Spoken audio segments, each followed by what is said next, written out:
Alright everybody, time for the final episode of Review of the Day, which is The Promise. The episode opens with a visibly stunned Oliver asking what Slade is doing there. Moira tells Oliver that Slade has just made a generous donation to her mayoral campaign. Slade is brought to room and Moira asks Oliver to join them for a toast. Oliver notices the bottle and agrees to have a drink. Slade offers the toast to be towards friendship. Slade notices a model of the old ship and asks if they ever go on the sea, as he claimed ignorance of knowing Oliver from the island. Slade brings up the island and Oliver says how he doesn't like to talk about it. Back on the island, Oliver's running around the island shooting targets with his bow and conditioning his body. Later on, Slade, Oliver, and Sarah discuss a plan for attacking the freighter, as it is heavily guarded. Oliver takes Sarah aside and asks her about the drug. He thinks Ivo should never be allowed to control it. They were unsure what Slade would do when Slade agreed, saying they should burn it. They were surprised. While burning the drugs, Sarah mentions that Slade is going to kill Ivo for what happened to Shadow, and if he finds out Oliver chose Sarah over Shadow, he might kill him as well. They agree to kill Ivo before Slade gets to him. Slade, Oliver, and Sarah share a drink and a toast to Shadow. Slade mentions he and Billy were planning on saving for a rainy day, or in their case, the last day on the island. Oliver wants Sarah to tell his family he's changed if he does not survive the attack. She wants him to tell her family she died on the Queen's Gambit, if she dies. Oliver agreed. While sleeping, Oliver has a nightmare featuring Shadow, who blames him for him choosing Sarah over herself. As they gear up, Slade grabs his balaclava and Oliver grabs the hood.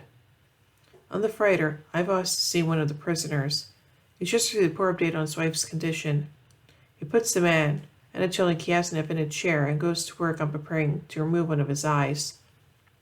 At the same time, from the island, Oliver uses an arrow to ignite an explosion on the beach, similar to how he did in the pilot. Oliver has to try multiple times as his first arrow doesn't hit the right way. When he does, Ivo sees this and orders them to be captured alive. Oliver purposely trips while running and is taken by two of Ivo's men and put in a cell in the freighter. Oliver mutters that he said he would come back. Thomas is right, climbed over Oliver, causing him to chat with a prisoner named Thomas Flynn, who was a Catholic missionary. Ivo puts Oliver in his chair and demands to know the location of his friends. Oliver refuses to talk and Ivo injects him with truth serum, sodium pentothal. Back in the present day, Moira asks Slade about his love life. Slade mentions having children and tells her how he lost someone. They talk about moving on after loss. Slade mentions wanting to see the yard, and Oliver wants Slade to leave, and at one point Oliver announces he'd like to talk with his mother. Moira briefly leaves the room, and as soon as she departs, Oliver tries to stab Slade. Slade is too quick and knocks the knife out of his hand. The hero walks in, and Slade introduces himself. Moira returns to guide a tour of the home's art. Oliver follows Moira and Thea in the effort to protect them. Back on the freighter, Oliver says about his name where he was born to check that he wasn't lying. Oliver then says that Slade and Sarah are on the freighter in the engine room. As everyone rushes off with the crew, Oliver repeats his name. A flashback shows that earlier, Sarah gave Oliver a drug that counteracts the effects of the truth serum. We see Sarah and Slade paragliding onto the freighter, using the pilot's parachute. Slade goes after Ivo's men who were sent to the engine room, and sends Sarah to free the prisoners with Oliver to grab Ivo. In the present day, Thea shows Slade one of her favorite paintings. Oliver quietly calls Felicity. Felicity, Roy, Sarah, and Diggle are in the foundry when Oliver calls.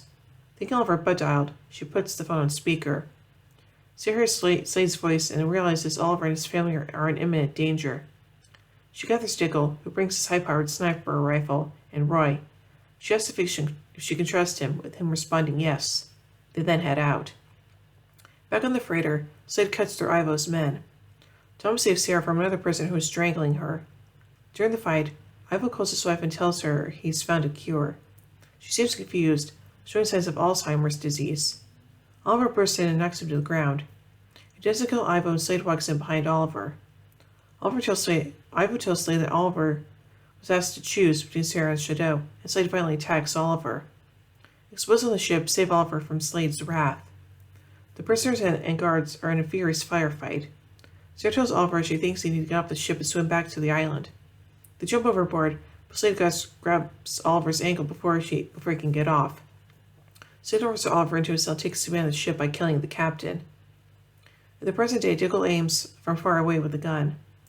Sarah shows up and Roy goes into the Queen's mansion. Sarah climbs in from an upstairs window as Roy met up with Thea. Slade seems to realize right away that Roy is also on the drug after shaking hands with him. Sarah comes downstairs and Oliver asks Slade politely for what he wants to do next.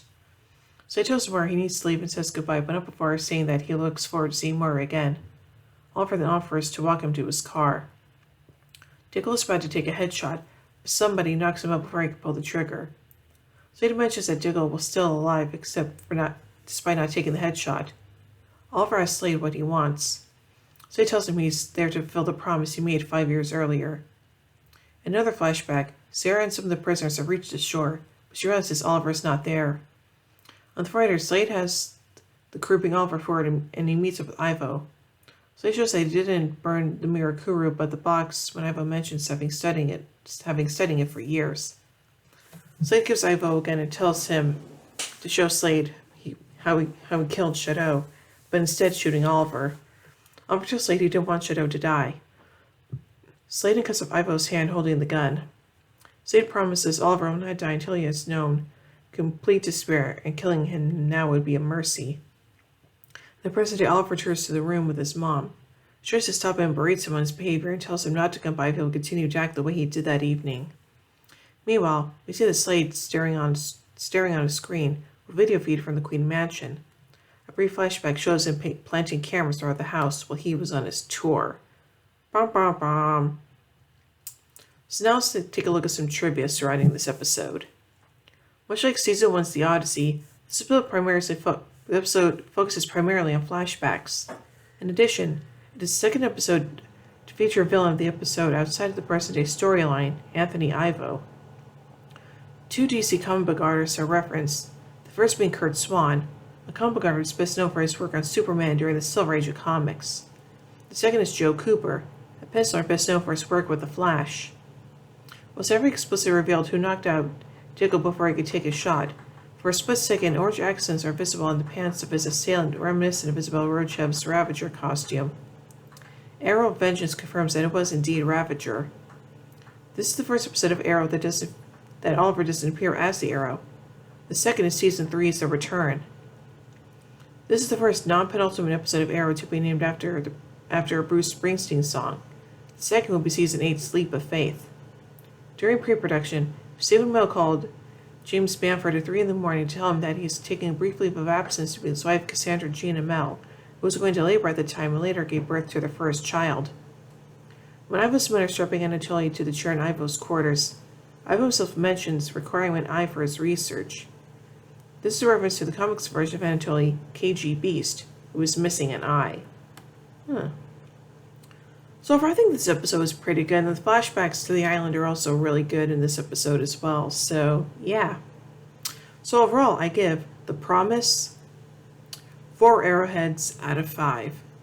Well, anyway, tune in tomorrow as we take a look at the next episode, Suicide Squad. So, until then, in the words of Oliver Queen, you have failed this city.